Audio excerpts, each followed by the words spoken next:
가볍게 여기지 말라라는 제목으로 말씀을 나누도록 하겠습니다. 앞에 있는 아마 그림이 오늘 본문의 전반적인 내용을 우리들에게 그려주고 있는데요. 오늘 본문은 성경에서 많은 오해를 불러 일으키는 사건 중에 하나이기도 합니다. 내용을 간추려서 설명드리게 되면 어린 아이들이 대언자 엘리사를 향해서 대머리라고 놀렸다는 그 이유로 엘리사가 분노하여 그들을 저주했더니 숲에서 암곰 2마리가 나와서 42명의 아이를 찢어서 죽였다라는 이 사건을 놓고서 많은 사람들은 참 엘리사가 성격이 굉장히 급하거나 굉장히 잔인한 사람으로 오해를 하거나 한 걸음 더 나아가서 엘리사가 섬기는 하나님을 참 냉정하고 무자비하신 분으로 오해하기도 합니다. 믿지 않는 사람들도 이렇게 생각하고요. 혹여나 신앙생활 하시는 분들 가운데서도 오늘 본문 말씀을 보면서 굳이 이렇게까지 해야 될 필요가 있었을까? 그들에게 경고하거나 좀 돌이킬 수 있는 기회를 줬으면 참 좋았을 텐데 그런 어린아이들을 용서도 안 하시고 죽이다니라는 생각을 갖기도 합니다. 그런데 오늘 본문의 전후 상황을 우리가 살펴보고 아울러서 본문에 기록되어 있는 단어의 우리가 원어적인 의미를 좀 살펴보다 보면은 우리가 표면적으로 이해하던 것과는 전혀 다른 그 안에서의 새로운 내용을 우리가 발견할 수 있게 됩니다. 이것은 잔인한 하나님의 심판 사건이 아니라 거룩하신 하나님을 가볍게 여긴 그 죄에 대해서 하나님의 정당하고 공의로우신 심판이라는 것을 우리가 알 수가 있습니다. 오늘 본문의 시작 말씀을 보게 되면 23절에 이렇게 되어 있습니다. 그가 거기서 베델로 올라가는데라고 되어 있죠. 여기서 그는 오늘 본문에 나와 있는 엘리사가 됩니다. 그러니까 엘리사가 어디로부터 베델로 이동했다라고 성경은 말해주고 있죠. 여기서 말하는 거기라는 것은 무엇을 말하냐면 엘리사가 자신의 스승이었던 엘리야가 승천하는 것을 보던 그 장소를 의미합니다.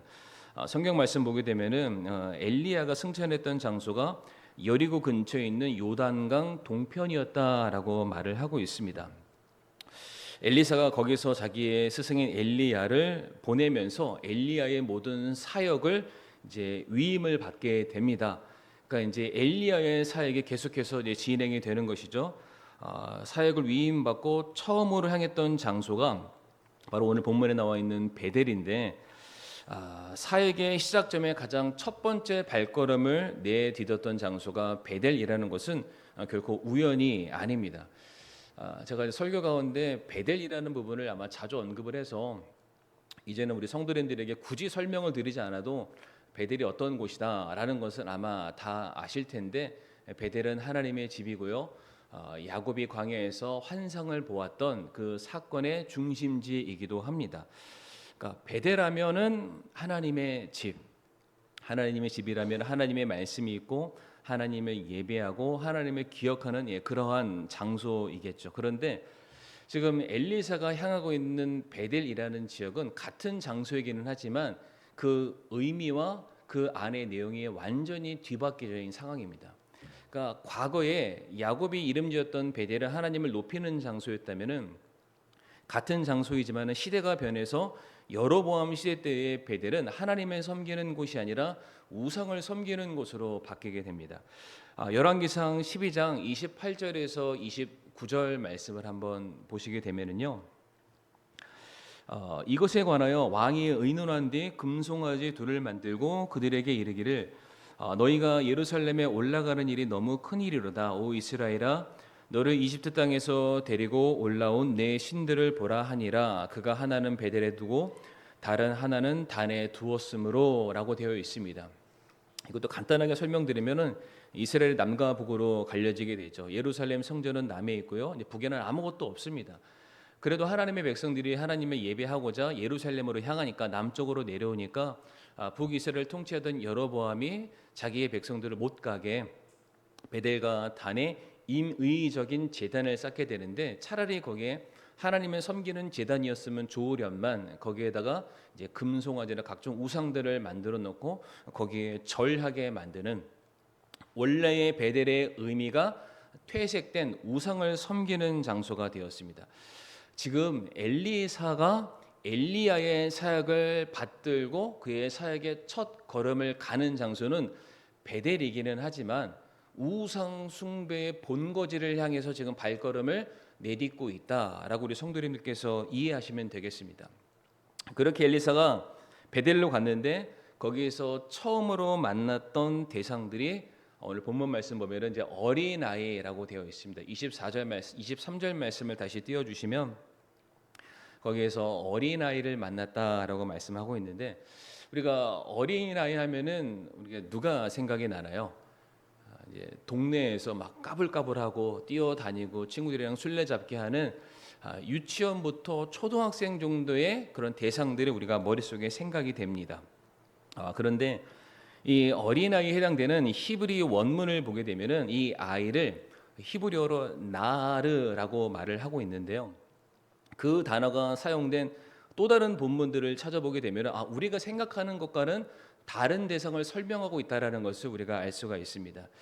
몇 군데 말씀을 제가 화면에 띄워드릴 텐데 사무엘상 30장 17절 말씀 보게 되면 다윗이 황혼으로부터 다음날 저녁까지 그들을 치매 낙타를 타고 도망한 청년들이라고 되어 있습니다.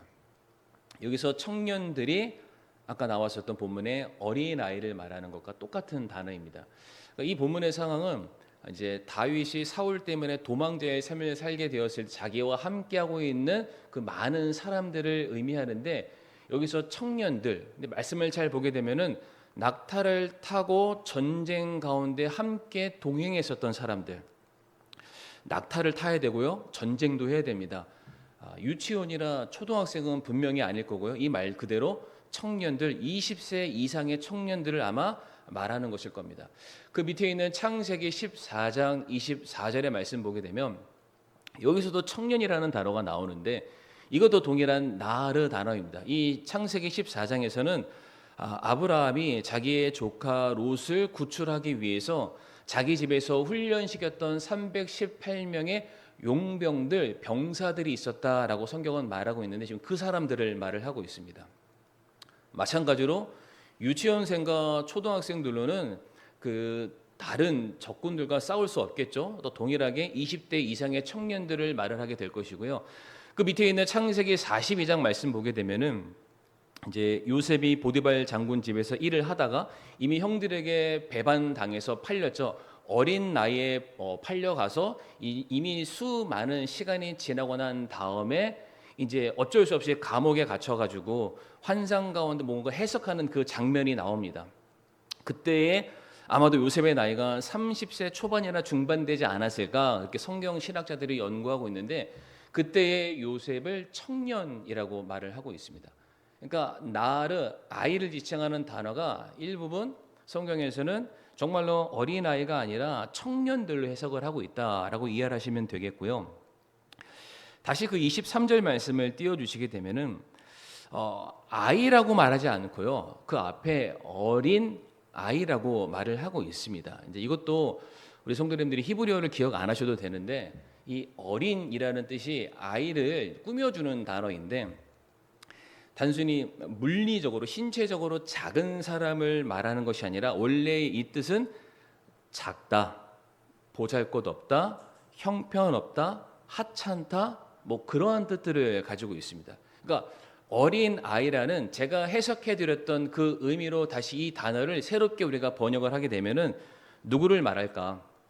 어린 아이는 순진무구한 어린 아이를 말하는 것이 아니라 하찮고 불량스러운 어떠한 청년들의 모임들, 그러니까 요즘으로 말하면은 건달, 뭐 깡패, 뭐 조직폭력배들 아마 그런 것들을 설명하는 단어가 아닐까 볼 수가 있습니다.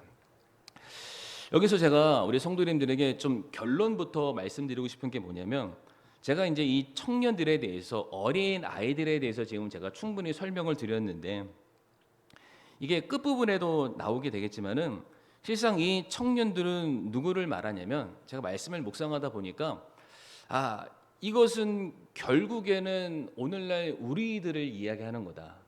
그러니까 무엇을 말하냐면 사실상 구원받은 성도는 그리스도 안에서 새로운 창조물이 되어야만 합니다. 모든 게 새로워져야 됩니다. 가치관도 새로워져야 되고요. 삶의 목적도 지향하는 바도 말하는 것도 모든 것들이 새로워져야 됩니다. 새로워진다라는 것은 자라남을 의미하죠. 정체에 있는 것이 아니라 무엇인가 자라야 됩니다. 내가 식물이고 어떤 열매를 맺는 거라면은 그냥 가만히 새싹처럼 있는 것이 아니라 크게 자라서 열매 맺는 그런 과정까지 나아가야 되는데, 실상 우리들의 삶을 돌아보게 되면 모든 성도님들이 그렇다라고 말씀드리는 것은 아니지만, 우리가 자라나는 모습을 바라보기보다는 늘 언제나 같은 모습으로 정체되어 있는 모습을 우리는 더 쉽게 우리 안에서 발견을 할 수 있습니다. 장성한 분량으로 예수님을 닮아가야 되는데, 우리들의 삶을 보게 되면 마치 영적인 미숙아와 같은 모습을 우리가 가지고 있다. 사실상 제가 어린아이라는 단어를 풀어서 설명드렸지만은, 저는 어린아이라고 표현했던 게 절대 틀린 말이 아니라고 생각하는 게 뭐냐면, 덩치는 커요. 근데 생각하는 거나 말하는 거나 추구하는 게 그냥 어린아이의 수준의 사람들이 있습니다. 그러니까 그 사람들을 보면서 아유 어린아이 같다, 딱 지금 그 말입니다. 번역이 잘못됐다라는 게 아닙니다. 그들이 하는 행신들을 보니까 겉은 멀쩡한데 하는 행동들이 정말로 코 찔찔 흘리는 어린아이와 진배 없다. 그래서 어린아이라고 번역을 했다라는 것이죠. 이제 다시 본문으로 돌아와서 이 아이들이, 이 불량배와 같은 청년들이, 믿음 없는 사람들이 엘리사에게 지금 뭐라고 말하냐면은, 그 외침들을 살펴보게 되면은 이것은 그냥 단순한 놀림이 아니라는 것을 알 수가 있습니다. 대언자 에스겔이 아니죠. 엘리사 자체를 부정하고 있다라는 것을 우리가 볼 수 있는데, 오늘 24절인가 23절이죠. 다시 띄워 주시면은, 그 아이들이 그를 조롱하여 그에게 이르되 너 대머리에 올라가라, 너 대머리에 올라가라라고 말을 하고 있습니다. 이게 크게 한 두 가지 정도 의미를 담고 있는데, 첫 번째로 여기서 올라가라라는 표현이 있습니다. 올라가라. 근데 이 동일한 단어가 어디에 쓰여져 있냐면요, 그 바로 위에서 같은 본문에 열왕기하 2장 11절 말씀 보게 되면은 엘리야가 하늘로 올라가더라라는 단어와 똑같은 단어입니다. 생각해 보세요. 지금 엘리야가 올라갔습니다. 더 이상 이 땅에 남아 있지 않죠.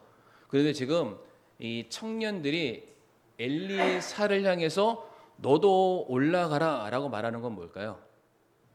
나쁘게 표현하면은 너 죽어라. 너희 스승이 너희가 믿는 하나님의 부르심 받고 올라갔다고 하는데 우리 눈에는 안 보이니까 그 엘리야는 죽은 사람이다. 엘리사야, 너도 올라가라. 더 이상 우리 가운데 함께 있어서 우리에게 이래라 저래라 하지 말고 너도 우리 눈에서 사라져라 라는 지금 그런 말을 하고 있는 거예요. 아울러서 그냥 올라가라 라고만 말하지 않고요, 너 대머리요 라고 말을 하고 있죠.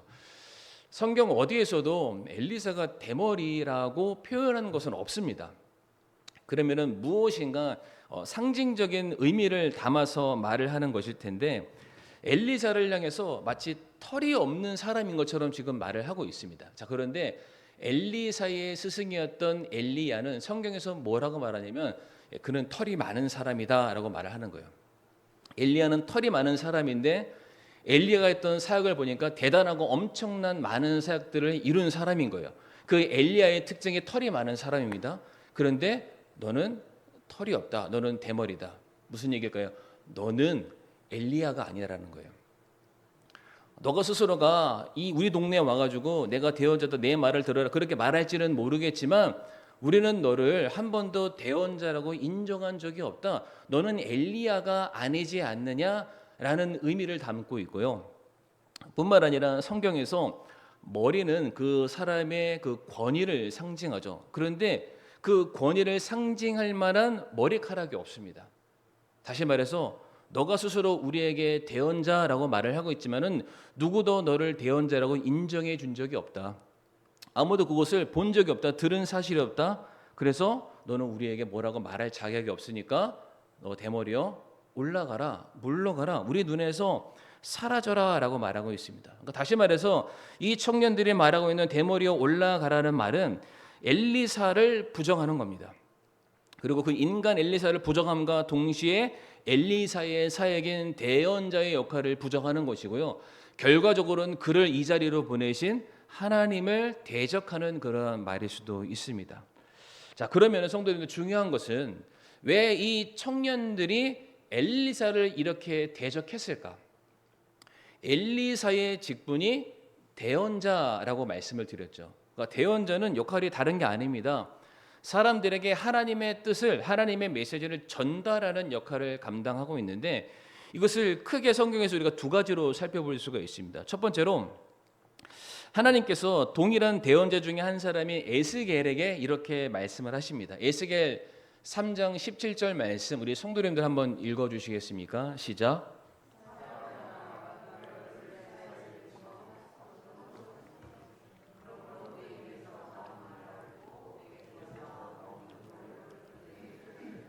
아멘. 이 말씀 보게 되면 하나님께서 에스겔 대언자를 이스라엘 집에 지금 파수꾼으로 세웠다라고 말씀을 하고 계십니다. 파수꾼의 역할은 성도님들 뭡니까? 항상 주위를 경계하고 감시하는 역할을 합니다. 그래서 위험을 발견하게 되면은 그것을 경고해 주는 역할이 파수꾼의 역할이죠. 이게 오늘날로 바꿔서 설명드리면은 이제 CCTV와 같은 것입니다. 우리 주변의 모든 것들을 24시간 감시하는 게 파수꾼이잖아요. 그러니까 이게 긍정적인 측면으로는 예를 들어서 내 주변에 다가오는 위협을 먼저 감지해서 내게 경고의 사인을 보내주는 것은 내게 너무 고마운 일입니다. 그런데 반대로 그 카메라의 시선이 외부로 향하는 것이 아니라 나를 향해 있는 거예요.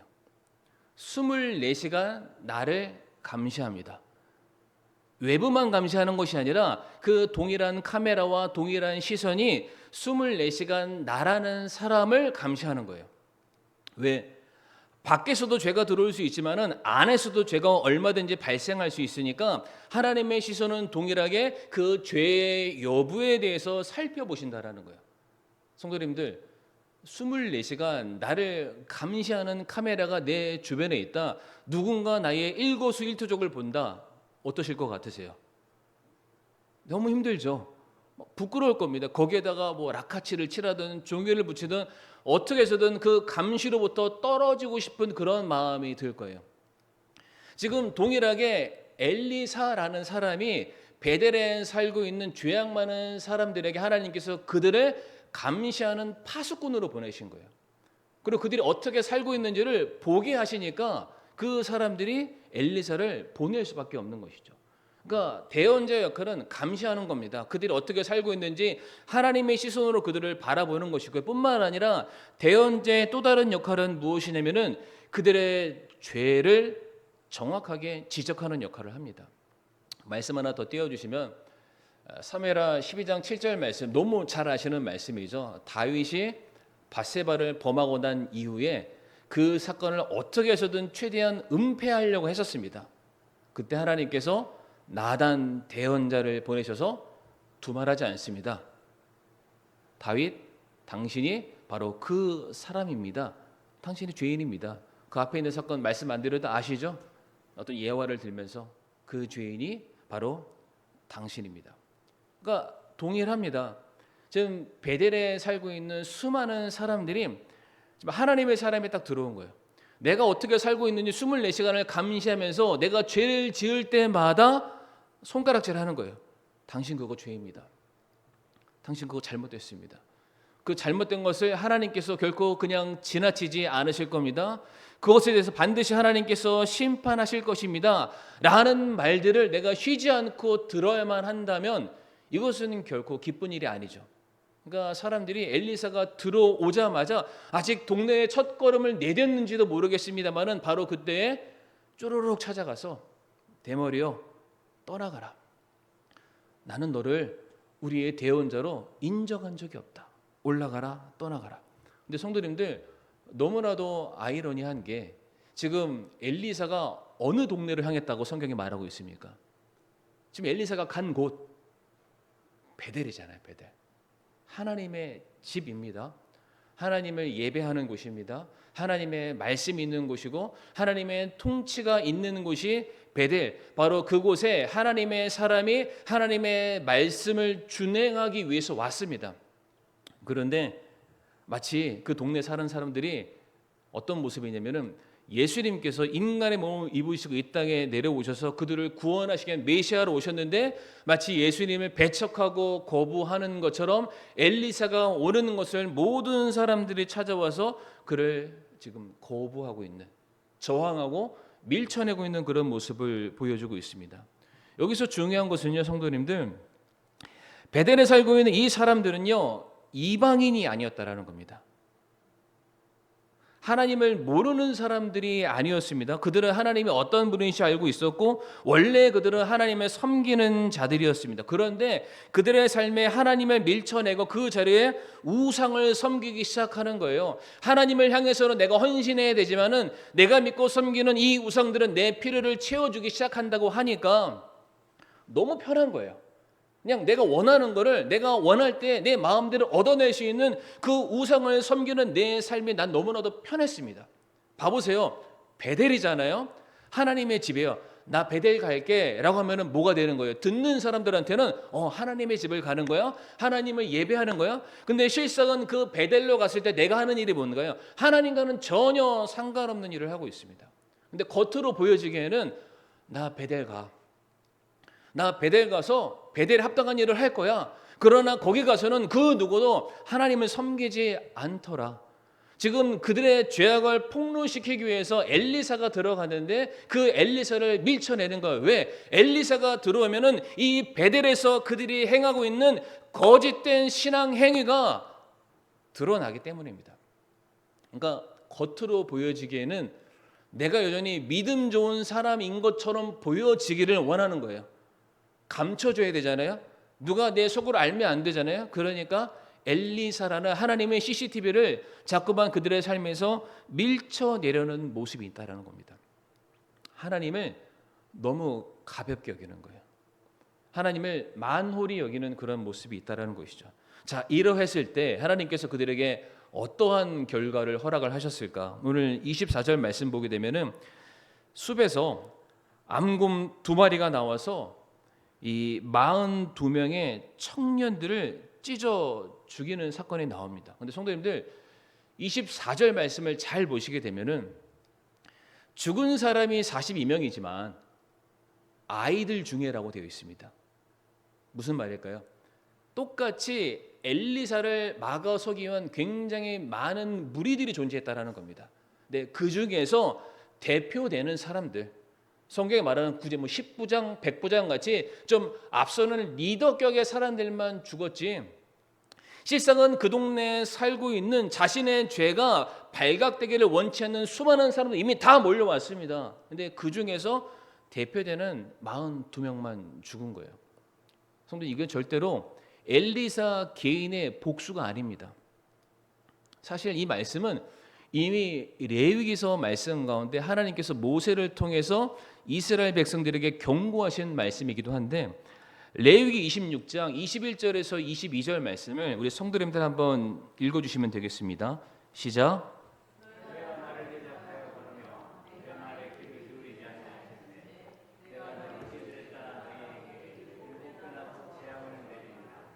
또 내가 들짐승들을 너희 가운데 보내리니 그것들이 너희 자녀들을 빼앗아 가고 너희 가축을 멸하며 너희 수요를 감소시킬 것이요 또 너희의 큰 길들이 황폐하게 되리라. 아멘. 정확하게 나와 있죠. 너희가 하나님의 말씀에 귀를 기울이지 않고 법도를 싫어하고 불순종하는 자들에게 내가 들짐승을 보내서 너희를 내가 징계하겠다라고 말씀하세요. 근데 이 레위기서 말씀은요, 성도님들 아시겠지만 하나님께서 하나님의 백성들에게 율법을 주시면서 그 율법을 주신 목적과 이유를 설명하시는 부분입니다. 그러니까 이미 이스라엘 백성들이 우리가 하나님의 자녀됨을 알게 해주세요. 그래? 너희가 그렇게 원해? 그러면 내가 너에게 말씀을 줄게. 그들이 원했던 말씀이기도 하고요. 그 말씀에 대한 하나님의 추가적인 설명이기도 합니다. 전혀 생뚱맞은 그런 말씀을 주신 것이 아니라 원래 그들의 정체성을 세상에 드러낼 수 있는 그 온전한 기준이죠. 스스로가 그것을 버리면 더 이상 하나님의 백성이 아닌 것입니다. 그걸 주셨어요. 주시고 설명해 주시는 거예요. 너희가 원하는 거를 줄게. 그런데 만약에 너희가 이것을 그 말씀대로 살아가지 않아? 그러면 너희가 알매도 불구하고 불순종한 거니까 내가 거기에 대해서 그냥 지나치지 않을 거야. 7배나 더 큰 재앙을 너희에게 내릴 거야 라고 말씀하고 있는 거예요. 그러니까 오늘 본문의 사건은 이미 하나님께서 예견하셨던 경고하셨던 율법에 대해서 하나님의 경고의 메시지에 대해서 그저 엘리사가 그것을 그대로 행한 것뿐이다.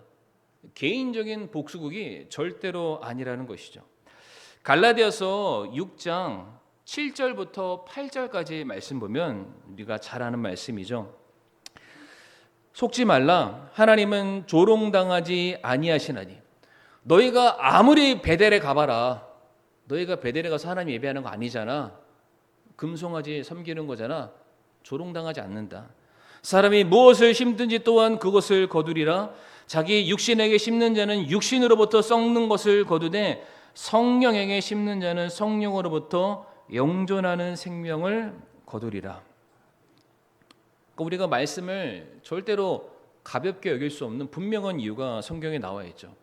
다 아신다라는 겁니다. 다. 그러니까 우리가 알고 지었는지 모르고 지었는지 의도적으로 지었는지 이미 그 마음이 너무나도 완악하여져서 그 말씀을 알매도 불구하고 내 개인의 필요와 내 만족과 내 욕구를 채우기 위해서 하나님의 살아계심을 알매도 불구하고 너희가 하나님을 대항하면서 죄를 지었는지 하나님은 다 아신다라고 말씀하고 계세요. 스스로 속이지 말라라는 거예요.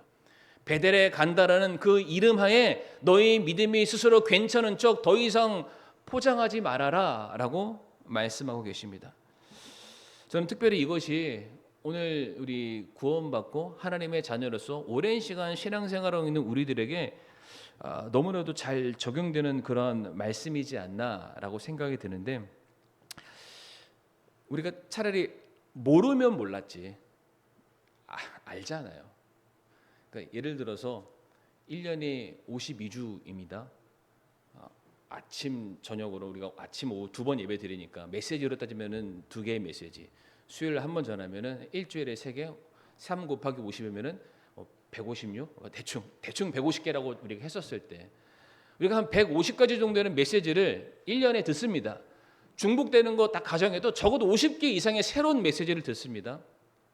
10년 신앙생활 했으면 500개 이상, 아마도 그보다 더 많은 것들, 개인적으로 묵상하는 말씀들, 개인적으로 보는 신앙 서적들, 좋은 말씀 다 듣다 보면은 정말로 우리들의 삶에 하나님의 말씀과 뗄래야 뗄 수 없는 그런 삶을 살아가고 있는데, 과연 우리가 하나님의 말씀을 아는 만큼 우리가 얼마만큼 그 말씀을 순종하며 살고 있는지.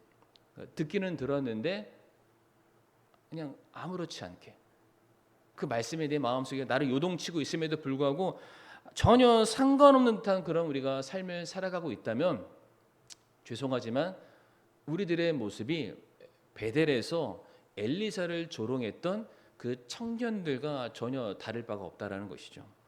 누가복음 12장 47절에서 48절 말씀 보게 되면, 자기 주인의 뜻을 알고도 자기를 예비하지 아니하고 주인의 뜻대로 행하지 아니한 그 종은 채찍을 많이 맞되 알지 못하고 채찍 맞을 일들을 한 자는 적게 맞으리라. 누구든지 많이 받는 자에게는 사람들이 많이 요구할 것이요 사람들이 많이 맡긴 자에게는 더 많이 달라고 하리라 라고 되어 있습니다. 무슨 뜻입니까? 모르면 몰랐지 알고서는 그렇게 해서는 안 된다라는 것이죠. 오늘 말씀에서 정확하게 이 말씀이 우리들의 영적인 상태를 정확하게 우리들에게 보여주고 있습니다. 베델에 살고 있는 그 청년들은요, 하나님의 말씀을 몰랐던 사람들이 절대로 아닙니다. 알았죠. 알았는데 그 말씀이 내 삶의 중심 가운데 들어오면은 더 이상 내가 원하는 대로 살지 못한다라는 그 불안감 때문에 오히려 그 말씀을 밀쳐내고 있다라는 것입니다. 자기의 편의와 욕망에 따라서 알면서도 하나님의 말씀보다 자기의 생각을, 자기의 결정을 더 중요하게 여겼던 그런 사람들, 그런 사람들의 너무나도 잘못된 선택이었기 때문에 하나님께서는 그런 자들을 향해서 단 한 번에 회개할 수 있는 기회를 주지 않으시는 거예요. 왜?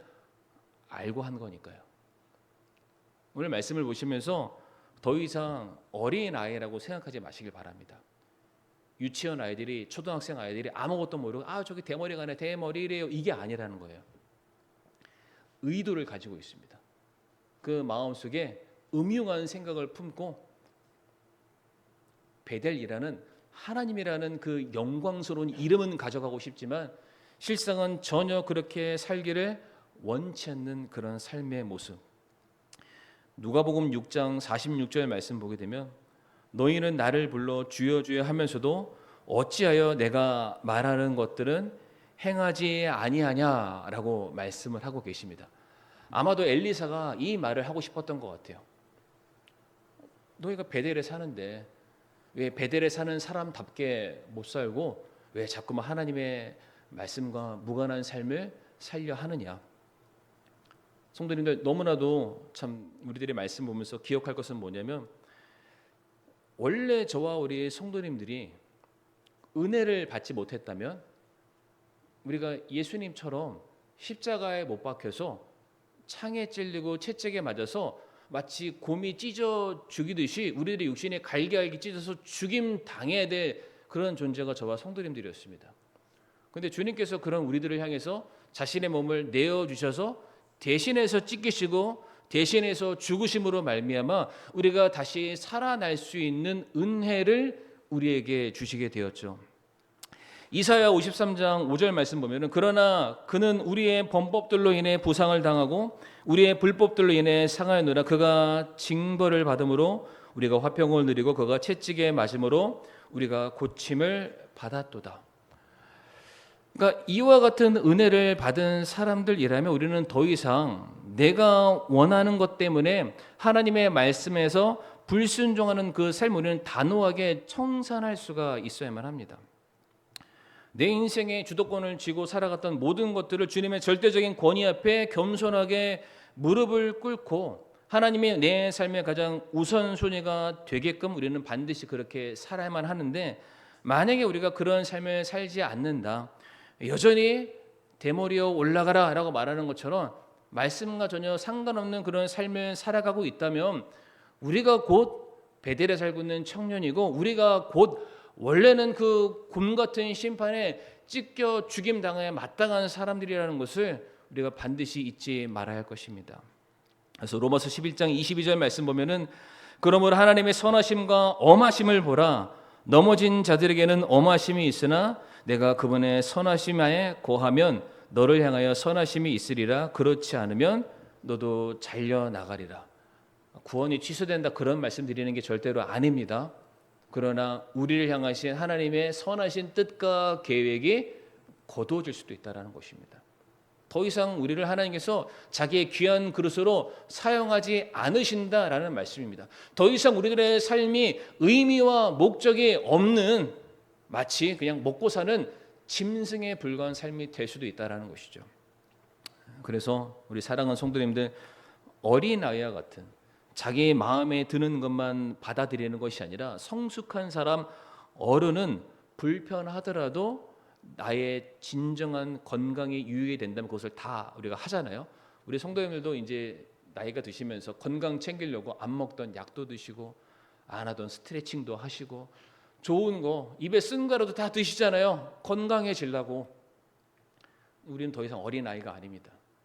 어린아이처럼 맨날 단 거, 내 입에 맞는 것만 먹는 신앙에서 우리는 이제 돌이켜야만 합니다.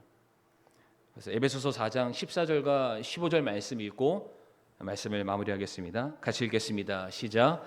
이것은 우리가 이제부터 더 이상 아이가 되지 아니하여 사람들의 속임수와 몰래 숨어서 속이려 하는 자들이 사용하는 간교한 술수로 말미암아 교리의 모든 바람에 이리저리 흔들려 밀려다니지 아니하고 오직 사랑 안에서 진리를 말하며 모든 일에서 그분 안에 이르도록 성장하게 하려 함이라. 그분은 머리시니 곧 그리스도시니라. 아멘. 오늘 말씀을 함께 우리가 묵상하면서 잠시 기도하는 시간을 갖도록 하겠습니다.